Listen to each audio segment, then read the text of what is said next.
Hello students, अपना नोवा lesson चल रहा था फिजिक्स में किरण प्रकाशी, जिसके अंदर हम लोगों ने लास्ट गोलिया दर्पण पढ़ा था। उसके बारे में कुछ एक महत्वपूर्ण परिभाषाओं के बारे में डिस्कस किया था हमने। इसी को आगे लेके चलते अपने गोलीय दर्पणों में ही आगे पढ़ेंगे। जैसे एक चीज़ आपको ध्यान में देनी है कि जो गोलीय दर्पण है इनको जैसे हम जानते हैं दो पार्ट में डिवाइड किया,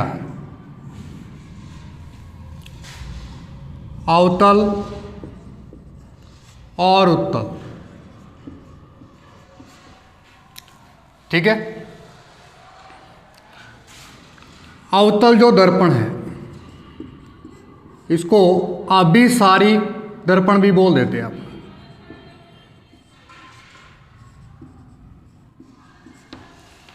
और जो उत्तल है इसको अपसारी दर्पण भी बोल देते हैं।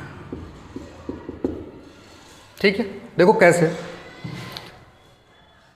इसे करने से पहले सबसे पहले आपको ये एक लाइन ध्यान में रखनी है कि जब भी प्रकाशीय किरणें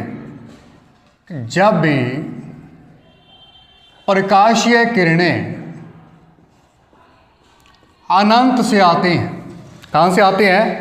अनंत से आते हैं, तो वो क्या होती हैं? समांतर होते हैं। जब भी अनंत से प्रकाशीय किरणें आएंगी तो वो क्या होंगी?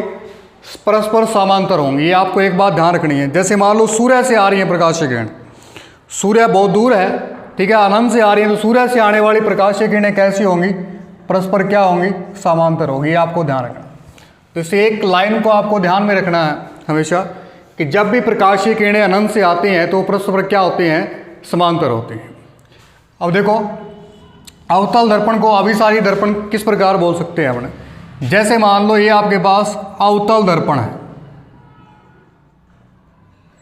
इस प्रकार से, और ये इसकी है मुख्य एक्सिस, ये इसका ध्रुव। ठीक है, अब क्या होता है कि जब मुख्य अक्ष के समांतर प्रकाशीय किरणें आती हैं, जब मुख्य अक्ष के समांतर प्रकाशीय किरणें आती हैं तो एक बिंदु पर क्या हो जाती हैं? एकत्रित हो जाती हैं या मिलती हैं।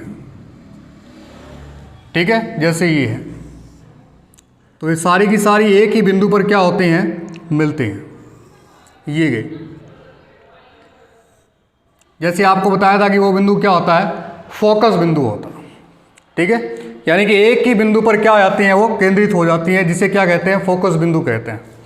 ठीक है, इस कारण इसको क्या कहते हैं? अपने अभिसारी दर्पण कह देते हैं। ठीक है, आप ये कह सकते हो कि मुख्य अवतल दर्पण में मुख्य अक्ष के समांतर आपतित होने वाली प्रकाशीय किरणें, मुख्य अक्ष के समांतर आपतित होने वाली प्रकाशीय किरणें एक निश्चित बिंदु पर आकर के मिलती हैं या केंद्रित होती हैं। ठीक है, इस कारण इसको अभिसारी दर्पण भी बोल देते हैं। इसके बाद उत्तल या अपसारी दर्पण, ये जैसे मान लो इस साइड में आपने पॉलिश कर दी तो ये क्या बन गया? उत्तल दर्पण। ये इसकी प्रिंसिपल एक्सिस है, ध्रुव P। अब मुख्य अक्ष के समांतर प्रकाशीय किरणें आएंगी तो ये क्या हो जाएंगी? फैल जाएंगे, या इसको कहते हैं विस्तृत हो जाएंगे। ठीक है, जो मुख्य अक्ष के समांतर, लेकिन आपको पीछे मिलती हुई प्रतीत होंगी किसी बिंदु पर, इस बिंदु पर मिलती हुई क्या होंगी? प्रतीत होंगी।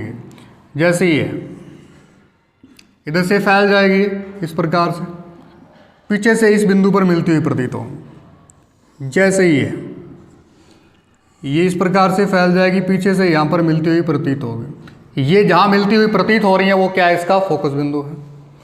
ठीक है, तो आपको ये एक बात ध्यान में रखनी है कि अवतल दर्पण में जो मुख्य अक्ष के समांतर आपतित होती हैं प्रकाशीय किरणें, वो एक निश्चित बिंदु पर मिलती हैं। इस कारण इसको अभिसारी दर्पण बोल देते हैं। और जो उत्तल दर्पण है इसमें मुख्य अक्ष के समांतर आपतित होने वाली प्रकाशीय किरणें क्या होती हैं? फैल जाती हैं, ये फैल गई। ठीक है, तो ये एक बिंदु पर मिलती हुई प्रतीत होंगी आपको, जो इसका क्या कहलाएगा? फोकल पॉइंट या फोकस बिंदु कहलाएगा। ठीक है, तो ये आपको बात ध्यान रखनी है अवतल और उत्तल दर्पण के बारे में।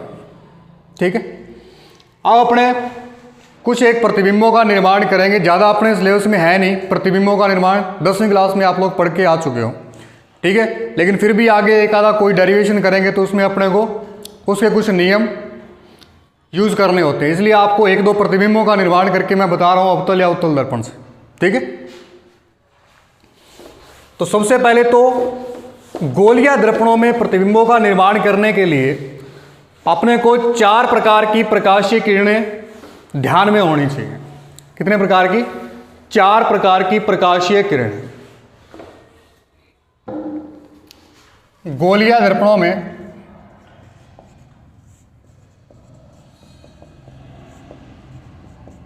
प्रतिबिंब निर्माण।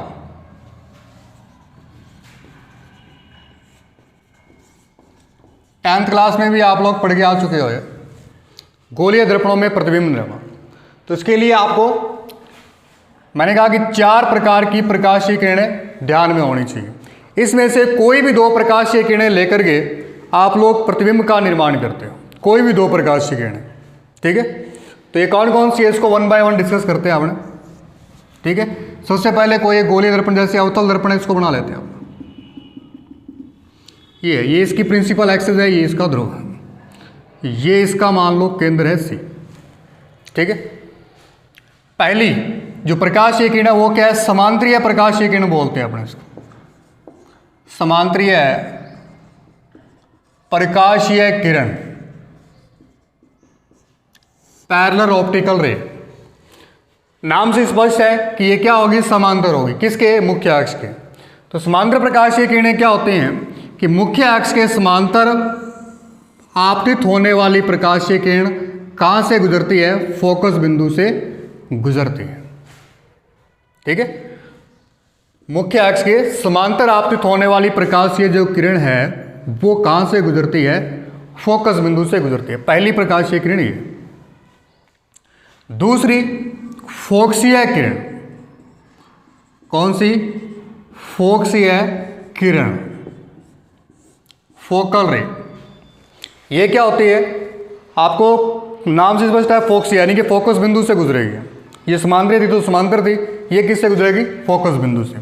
तो आपको ध्यान रखना है, ये फोकस बिंदु से जाती हुई इस पर आपतित होगी गोलीय दर्पण पर, ये फोकस बिंदु से गई, ठीक है। और इसके बाद परावर्तन के पश्चात ये मुख्य अक्ष से क्या हो जाएगी? समांतर हो जाएगी। परावर्तन के पश्चात मुख्य अक्ष से क्या होती है? समांतर। तो फोकसीय किरण कौन सी होती है कि गोलीय दर्पणों के फोकस बिंदु से गुजरने वाले फोकस बिंदु से आपतित होने वाली प्रकाशीय किरण परावर्तन के पश्चात मुख्य अक्ष से क्या हो जाती है? समांतर हो जाती है। दोनों एक दूसरे की क्या है? अल्टरनेट या विपरीत है। ये तो क्या थी? मुख्य अक्ष के समांतर थी और फोकस बिंदु से गुजरी थी, और ये फोकस बिंदु से आपतित हो रही है और बाद में मुख्य अक्ष के क्या हो रही है? समांतर हो रही है, ठीक है। तीसरी जो प्रकाशीय किरण है वो कौन सी है? इसको प्रकाशीय किरण ही बोल देते हैं अपन।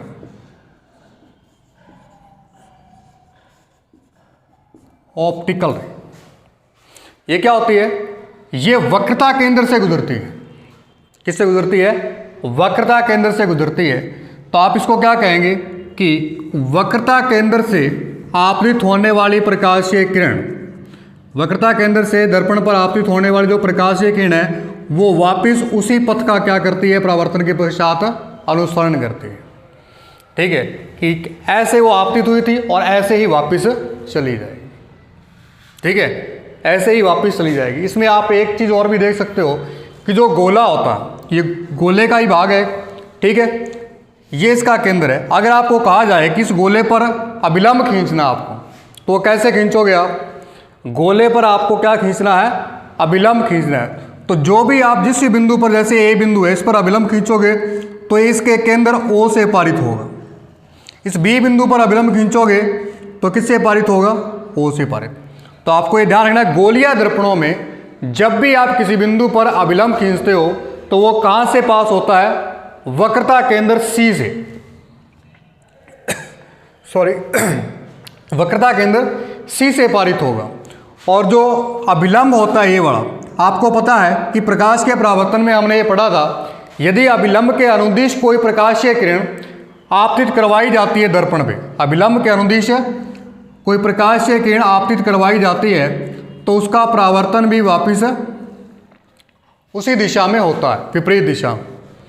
ठीक है, तो जैसे आपने समतल दर्पण में पढ़ा था कि कोई प्रकाशीय किरण अभिलंब के अनुदिश आपतित करवाई और वापस उस वैसे ही चली जाएगी। इसी प्रकार से गोलीय दर्पणों में अगर वक्रता केंद्र से गुजर रही है प्रकाशीय किरण तो वो अभिलंब के अनुदिश ही जा रही है। ठीक है, अगर आगे आप देखोगे कि गोलीय दर्पण में अगर आप को अभिलंब खींचने के लिए बोला जाता है तो वो आप वक्रता केंद्र से पास करवाओगे। अगर आपको कहा जाए कि गोलीय दर्पण यहाँ से है, अभिलंब खींचो इस पे, तो वो कहाँ से गुजरेगा? वक्रता केंद्र से गुजरेगा। ठीक है, तो प्रकाशीय किरण क्या होती है कि यदि कोई प्रकाशीय किरण वक्रता केंद्र से किसी गोलीय दर्पण पर आपतित होती है तो परावर्तन के पश्चात वह उसी पथ का क्या करती है? अनुसरण करती है या गमन करती है। तो ये तीसरी प्रकाशीय किरण होगी, ये दूसरी और ये तीसरी। ठीक है, इसके बाद चौथी प्रकाशीय किरण कौन सी है? परावर्तक प्रकाशीय किरण बोल देते हैं इसको। परावर्तक प्रकाशीय किरण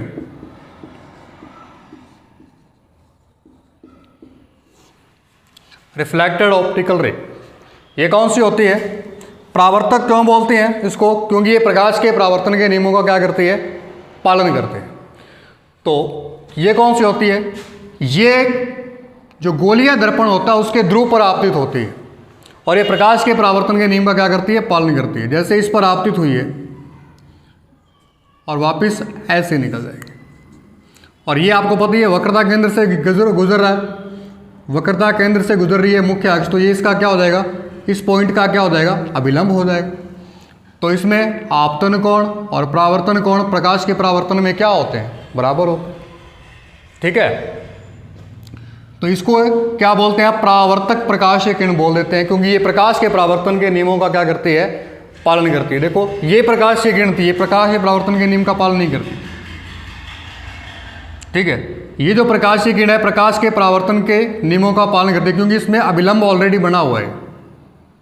तो ये क्या? आपतित किरण होगी, ये अभिलंब हो गया, ये परावर्तित किरण होगी। ठीक है, जैसे ये प्रकाश इसमें अधूरा, इसमें अभिलंब नहीं खींचा हुआ था।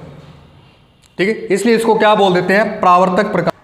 अब हम गोलीय दर्पणों में प्रतिबिंबों का निर्माण करेंगे। ठीक है, ये ज़्यादा अपने सिलेबस में है नहीं क्योंकि 10th क्लास में आप लोग करके आ चुके हो, लेकिन फिर भी आगे कुछ एक डेरिवेशन अपने प्रतिबिंबों का निर्माण करने के बाद करेंगे, क्योंकि उसमें अपने को प्रतिबिंब बनाने पड़ेंगे। तो इसलिए अपने 1-2 प्रतिबिंब बना के देख लेते हैं इसके, बाकी आप घर पे प्रैक्टिस कर सकते हो उसकी। सबसे पहले अपने बनाते हैं कि जब अवतल दर्पण बनाएंगे अपने, अवतल दर्पण, जब बिंब C से परे हो, जैसे मान लो ये अवतल दर्पण आपके पास और यहाँ ये क्या है? ध्रुव है, ये फोकस बिंदु है और ये इसका वक्रता केंद्र है। प्रतिबिंब निर्माण के लिए आपको ये ध्यान रखना है कि ये जो दूरियां हैं ये दोनों बराबर होनी चाहिए। अगर ये 2 सेंटीमीटर की है तो ये भी 2 सेंटीमीटर की, अगर ये 1 सेंटीमीटर की है तो ये भी 1 सेंटीमीटर। अब ये बराबर क्यों होनी चाहिए इसको आगे अपने प्रूफ भी करेंगे। ठीक है, एक बार प्रतिबिंब निर्माण के लिए आपको इतना ध्यान रखना है कि स्केल से इन दूरियों को आप मेजरमेंट करोगे। अगर ये 2 की है तो ये भी 2 की होनी चाहिए। ठीक है, तो प्रतिबिंब बनाते हैं अपने C से परे हो, यानी कि C के पीछे हो, यहाँ पर आपके पास कोई ऑब्जेक्ट है AB, इसका आपको प्रतिबिंब बनाना है। तो सबसे पहले जैसा मैंने आपको बताया कि कोई भी प्रतिबिंब बनाने के लिए आपको 2 प्रकाशीय किरणों की आवश्यकता होनी चाहिए। ठीक है, कोई भी प्रतिबिंब बनाने के लिए आपको 2 प्रकाशीय किरणों की आवश्यकता होनी चाहिए। 4 आपको बताइए, इसमें से कोई भी 2 लेकर के आप प्रतिबिंब बनाओगे। परावर्तन के पश्चात जिस बिंदु पर मिलेंगी वहाँ उसका क्या बन जाएगा? प्रतिबिंब बन जाएगा। ठीक है, 4 प्रकाशीय किरणें हैं आपके पास, मैंने बताई आपको, इसमें से 2 प्रकाशीय किरणें लेनी है आप। परावर्तन के पश्चात जिस बिंदु पर मिलेंगी वहाँ पर क्या बन जाएगा? इमेज या प्रतिबिंब बन जाएगा। जैसे पहली प्रकाशीय किरण लेते हैं इसे मुख्य अक्ष के समांतर ही, और ये परावर्तन के पश्चात कहाँ से पास होती है? फोकस बिंदु में। दूसरी प्रकाशीय किरण अपने फोकसीय प्रकाशीय किरण लेते हैं जो फोकस बिंदु से पास होती है और परावर्तन के पश्चात ये मुख्य अक्ष क्या हो जाती है? समांतर। तो ये आपके पास यहाँ क्या बन जाएगी? इसकी इमेज A' B'। ठीक है। तो आप प्रतिबिंब के बारे में लिख सकते हो कि कैसा बना है।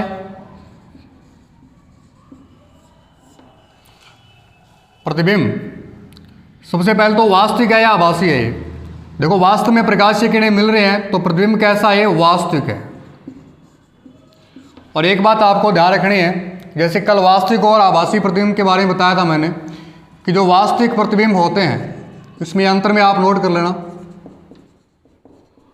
जो वास्तविक प्रतिबिंब होते हैं वो होते हैं उल्टे और आभासी प्रतिबिंब क्या होते हैं, सीधे होते हैं। इस डिफरेंस को आप वहाँ नोट कर लेना कि जो वास्तविक प्रतिबिंब है वो क्या होते हैं, उल्टे होते हैं और आभासी प्रतिबिंब सीधे होते हैं।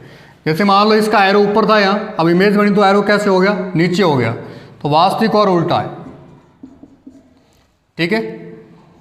और बिंब से छोटा है या बड़ा है, तो आपको क्या दिखाई दे रहा है, यहाँ से छोटा है, बिंब से क्या है, छोटा है। और तीसरा इसकी पोजीशन देखो, ये कहाँ बना है, सी व एफ के मध्य बना है, सी और एफ के मध्य। तो इस प्रकार से आपको प्रतिबिंबों का निर्माण करना। ठीक है।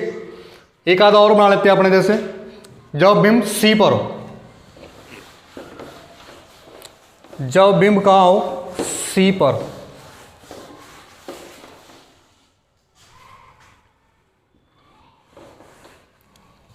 सी पर हो, जैसे अवतल दर्पण है,